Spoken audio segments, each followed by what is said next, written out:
So, Bismillah Rahman Rahim. Today we are going to discuss the anatomy of the eyeball.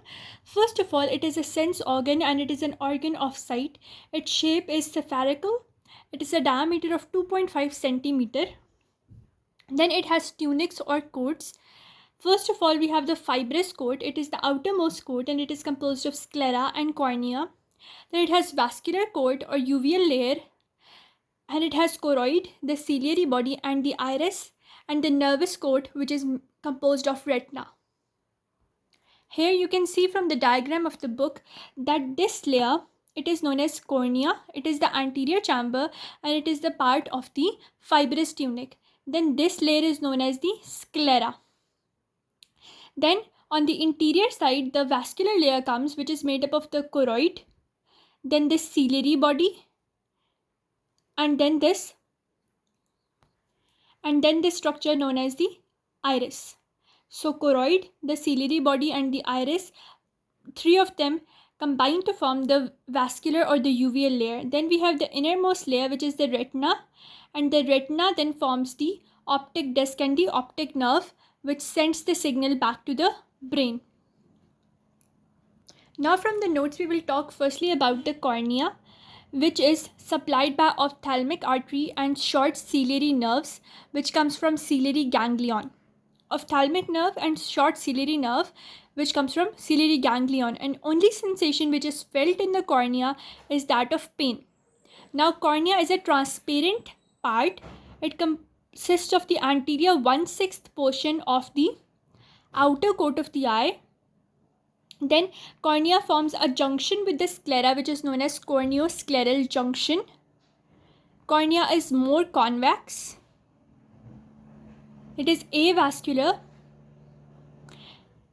It is separated from the anterior chamber of the eye. And the lymph in the cornea flows in the corneal spaces and comes from the lacrimal fluid.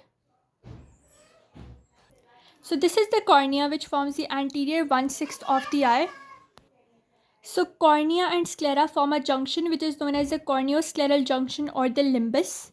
Then the cornea is separated from the eye through this anterior chamber. It separates the rest of the eye from the cornea. And we know this is sclera and this is like the cornea, and cornea is more convex. Now we will talk about its histology. Mainly cornea is made up of all these layers, the 5 layers. First is the stratified squamous non-keratinized layer. Beneath it we have the Bowman's membrane or anterior elastic lamina. Then we have the substantia propria. Fourth we have the descendant membrane or posterior elastic lamina. Then fifth we have simple squamous mesothelium. So these are the 5 layers of the cornea.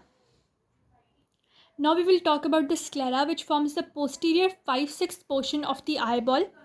Now the sclera, it posteriorly fuses with the dural venous sheath of the optic nerve. Dural sheath of the optic nerve is the point where the sclera will fuse with the optic nerve.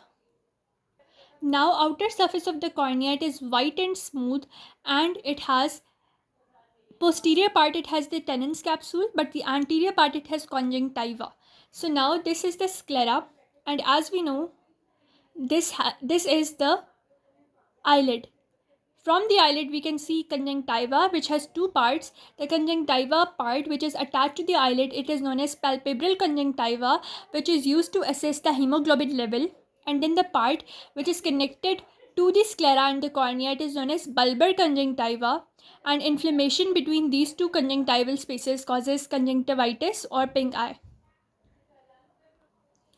You can see posteriorly this sclera, it is composed of this Tennant's capsule, and inferior to the Tennant's capsule we have the subtenon space as well. And anteriorly the sclera is composed of this conjunctiva, which has this portion attached to the eyelid, palpebral conjunctiva, and attached to the eyeball, that is bulbar conjunctiva. And posteriorly outer surface of sclera is covered by the Tennant's capsule and the subtenon space. And this outer surface, it is white, it is transparent. After that we have the inner surface of the sclera, which is brown and grooved, and it has ciliary vessels and nerves, and it is separated by the perichoroidal space. For example, this is the sclera. The outer surface, as we know, it is covered by Tennant's capsule posteriorly. Anteriorly, it has conjunctiva. On the interior side, it is having brown and dented surface or grooved surface, and it is separated from the choroidal layer by this space, which is known as the perichoroidal space. And this perichoroidal space, it is covered by delicate cellular tissue, which is composed of suprachoroidal lamina or lamina fusca. It is very important, delicate cellular tissue or lamina fusca. Now on the posterior side, when this sclera, this outer sclera, when it fuses with the optic nerve, it forms this sleeve-like structure which is known as lamina cribrosa. It is very important. So with the perichoroidal space, it was forming the lamina fusca with the delicate connective tissue. Now when it fuses with the dura mater or dura sheath of the optic nerves, it forms the lamina cribrosa or sleeve-like structure. Now the sclera is thick at the entrance of the optic nerve, whereas it is thin at the level of the corneoscleral junction or the limbus. It is 6 mm in diameter over here. It is the place where the recti muscles are inserted. Now, as we can see over here, this is the sclera and this is the cornea. This is the corneoscleral junction. On the interior of this junction, we have the sinus venous sclera, which is also known as the canal of Schlemm, and it has very important relationship with the drainage of the aqueous humor. Now sclera is pierced by a number of structures. First of all, we will see anteriorly at the level of corneoscleral junction. The sclera is pierced by these anterior ciliary arteries, which are branch of the muscular arteries of the recti muscles.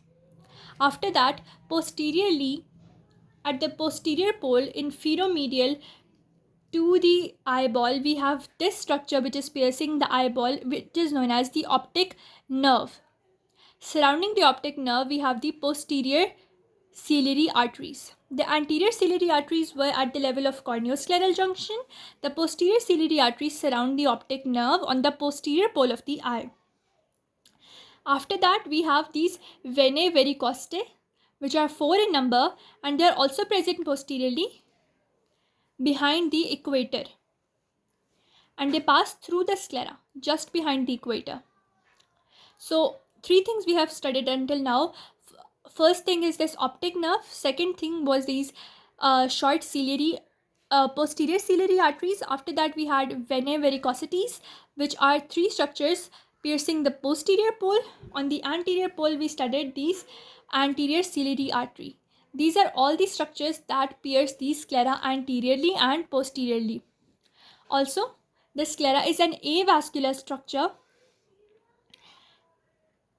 However, it has a loose connective tissue between the conjunctiva and the sclera, which is called episclera, and it is vascular. So,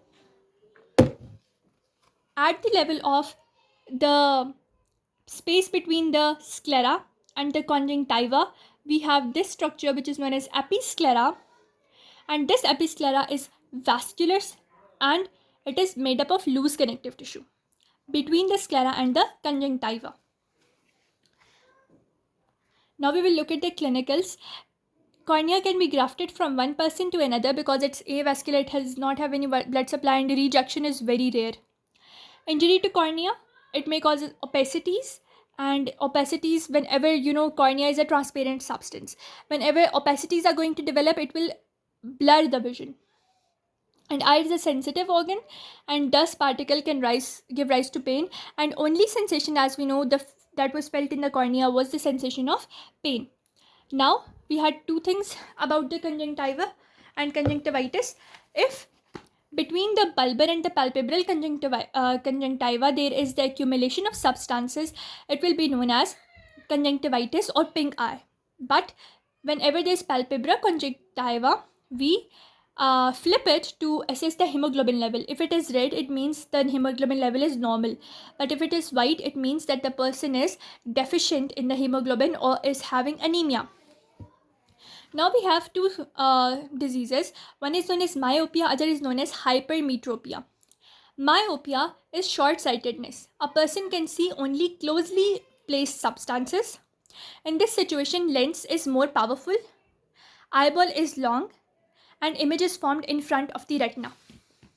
So you can see over here, this is myopia. You can see that the lens, eyeball is enlarged. Lens is very strong. That is why image formation or this image is formed in front of the retina. And to correct this, we use the concave lens. Similarly, we have hypermetropia, or also known as far-sightedness, in which a person can see only long away. And in this person, the eyeball, as you can see, it is short. The lens is very much weak. That is why the convergence is taking place even after the retina. And to connect or correct it, we are going to use a concave lens, which is going to increase the power of the normal lens, and image will be formed on the retina. With that, we come to end on the fibrous structure.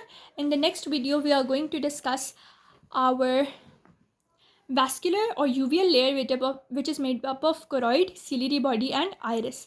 I hope you understood each and everything taught in this lecture.